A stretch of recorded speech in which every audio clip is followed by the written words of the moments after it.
Oh shoot. Wow, this sump really came to life. Look at that. Welcome back everyone, and this week we're going to be taking a closer look on how I completely lit up my cabinet, turned it into almost making it look like a completely different sump slash cabinet. I think a lot of you guys are going to get some really great information here to really spice up probably your current cabinet, your current sump, and just make it look that much better. You're also going to realize that now that I have the cabinet fully lit up, we actually encountered a tiny bitty problem. It's something that I wasn't aware of. I mean, it was a little bit hard to see before. I'll show you guys here in a little bit what I'm talking about. Also, the quarantine tank, believe it or not, has fish already in there. We have so much to cover this week. I don't think we're gonna have time to get into that, but for sure next week you guys are gonna see me covering the addition of the fish, my method, my way of doing it. But let's jump right onto it. We did get a package this week from Fellow Reefer on Instagram. Let's open it up and show you exactly what it is. So what they are is actual power supply mounting brackets, or I don't know what you want to call them. But yeah, the way they work is they are meant to hold power supplies. So you use either 2 screws or 4 screws to hold it on to a surface. And then there's slots here on the bottom. You could see right here and right here where you would pass a zip tie to obviously hold them down. Now he did give me a total of 4 of the smaller sizes. And we have, I think it should be 2 of these bigger ones. You can see they're actually quite a bit bigger. Yeah, these for sure are significantly bigger. So yeah, I think these are the MP40s.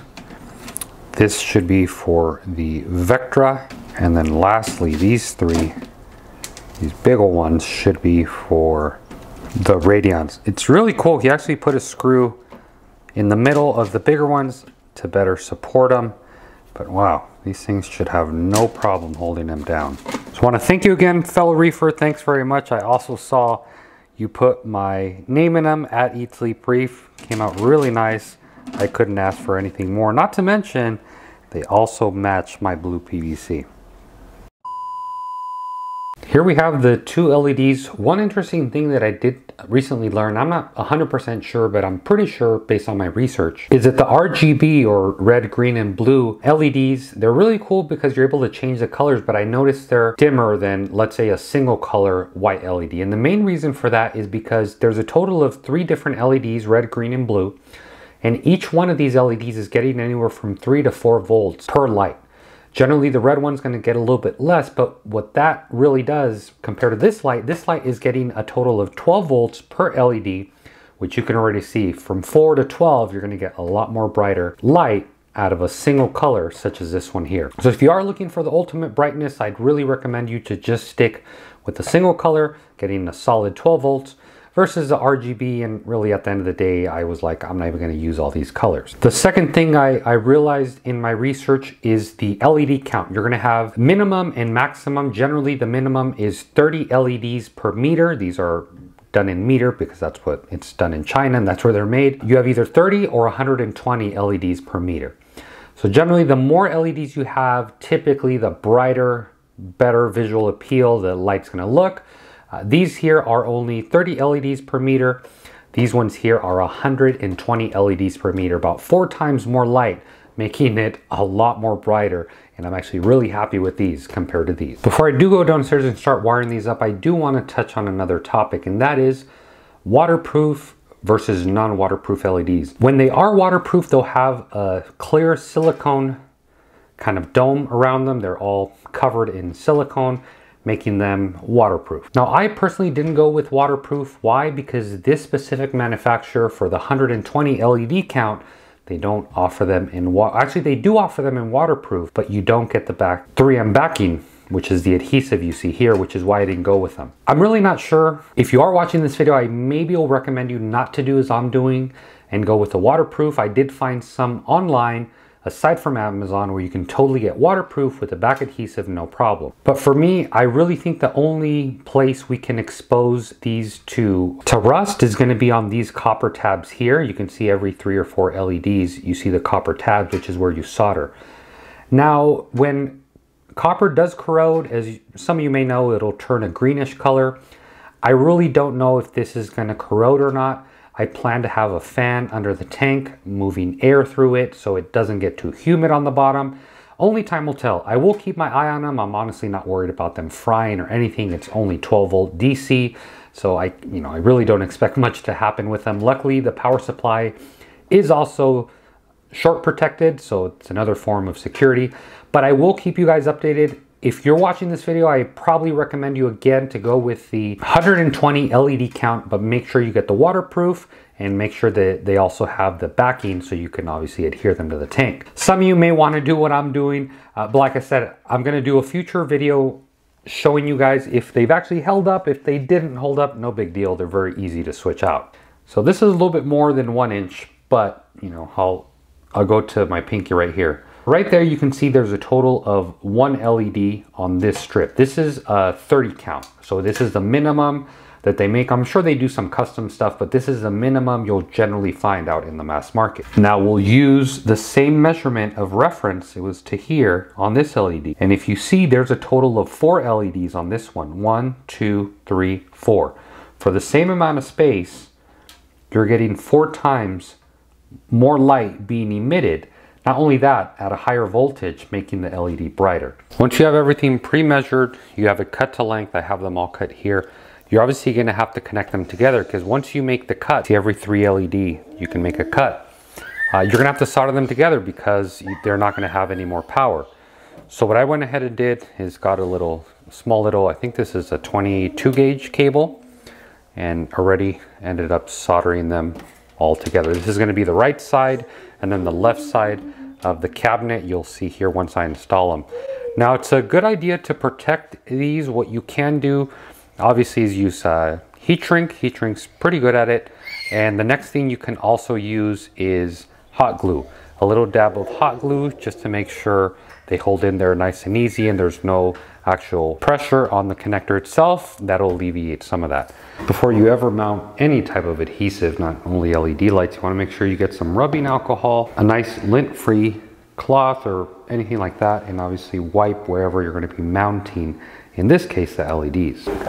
Got the last bit of it installed, just making sure I'm running my hand through it. You can see it runs there to here, and from here all through the front, and then comes around there. And I got another one from here, the front, and then to there. I really didn't think we needed on the back. If we absolutely do need them, I still have strips left over where I can easily add them if need be. I soldered a connection joining the right side to the left side. You can see that there's a support here, so I couldn't run a straight beam over. And these, all I really got to do is just connect them, make sure the colors are right, red to red, black to black. There we go. That should be it. That looks good. So next we can locate the dimmer. You can either connect them direct or use the dimmer that's provided. I'll probably end up running them direct just because I won't run them for periods on end. So I really don't need the dimmer, and I want them as bright as possible. But if you do want to use a dimmer, they do come with a dimmer here. And in back of this, you can either wire up a switch, a timer, hook it up to your apex, whatever you want to do. I'm actually later going to rig up electronic switch that'll come on when the door opens. They sell them on Amazon. I'll probably keep you guys updated just because I haven't researched which one I'm going to do. But anytime the doors pop open, they will automatically kick on. And when the doors close, they'll automatically shut off. Now time for the real test. Let's see if it even works. Okay, there we go. Power it up. Okay, there. That's a minimum intensity. Perfect. Okay. Okay, looks good. So let's ramp them up. Oh, shoot. Wow, this sump really came to life. Look at that. Now that's what I call night and day difference. Check that out. Before, when I would like back up here, it would really get dark down in the sump area. I don't know about you guys, but this totally adds almost a whole different dimension. It makes everything look a lot different, makes a sump look different, makes the equipment pop a lot better. But I think I'm very happy with how it looks. Not to mention, whenever I do have to do maintenance on this tank or need to work down here, or if I'm looking for something, I mean, look at how much easier that's gonna be. And the lights, they're recessed inside enough where even looking down, they really don't blind me. When I installed them, as you guys saw, facing down. So really, there isn't much of that glare factor involved, but more importantly, it makes this sump look like $1,000,000. Another thing that occurred, I don't know if we want to call it a problem, but I was doing a live stream last week and it was brought to my attention by Inventory King that I should do my plumbing with the white fittings. And I'll show you what I mean right now. And honestly, it wasn't that apparent before. Why? Because there wasn't light down here. It was very difficult for you to contrast the colors, to see really the differences. But now that it is lit up, it certainly shows a lot different. And I'll show you guys here what I'm talking about. I've already made up my mind. I am gonna do blue PVC. I honestly was considering even doing white because it contrasts very nicely. But then I really saw that the blue will make it look a lot better. I'm here to ask you guys to see what your guys' input is. There's two options. Option one is gonna do the gray Schedule 80 elbows, which don't really match the sump itself. The sump, as you can see, it is a lighter tone of gray. Honestly, on camera, it looks a little bit lighter than what I'm seeing it, I think because the way the LEDs are glaring off of it. But this certainly is a little bit darker. Here you can see the white installed on it, and the white does go well as it matches a lot of the white in the equipment with the Vectra L2. The Great White Skimmer. The Pax Vellum won't, I don't think it's gonna be here, so you can kind of ignore that. I just put it here because it looks so nice. I don't know, the blue and white PVC, I just tend to see it a lot. I see it done by a lot of people. Nothing wrong with it. It looks great, looks nice. And also I feel that the blue and white just really, especially the white fittings, just pops in your face and it's like, look, I'm right here. Whereas the gray PVC, anytime I see Schedule 80 gray on any type of color combination, to me just screams out industrial, professional. I don't know, there's something with the gray fittings that makes the whole setup look a lot more professional. But one of the reasons I also do like the grays, because my sump itself is gray. Yes, it's a lighter tone of gray, but I don't know, it should accent it very well. So I have to really make up my mind whether I'm gonna do the white PVC or be doing the gray PVC. And I'd really love to hear your guys' thoughts in the comments, what you guys like better. Do you like it better with the gray, or do you like it better here with the white? And just to give you guys a better idea of how it would kind of be installed, let's just pretend. So here, I can back up a little bit to give you guys a better look at it. So that's blue and gray, and this one here is white and gray. So I'd love to hear in the comments what you guys think. Should I go with the white and gray, or sorry, the white and blue, or the gray and blue? Leave it down in the comment box below. I'll be honest with you, I've almost made up my mind with the gray. One of the main reasons I've made up my mind is because all the PVC I did order, it's all gray. Not to mention, I can return all of this. BRS has a whole year of returns on PVC parts, so I can easily return them. But I just feel that the gray goes a lot better. It accents it a little bit better and really doesn't just, like pop in your face. But let me know down in the comments what you guys think. So that's going to conclude this week's episode. I really hope you guys enjoyed it. More importantly, I hope you guys got some great ideas to add a different look under your tank. We all spend a lot of time above the tank and focusing on how it looks above, but to me personally, making the sump, the cabinet look really nice just adds to the whole package. Not only that, whenever you're working on your sump or doing any maintenance down there, it's gonna make it a lot easier to see, to work on, and super enjoyable.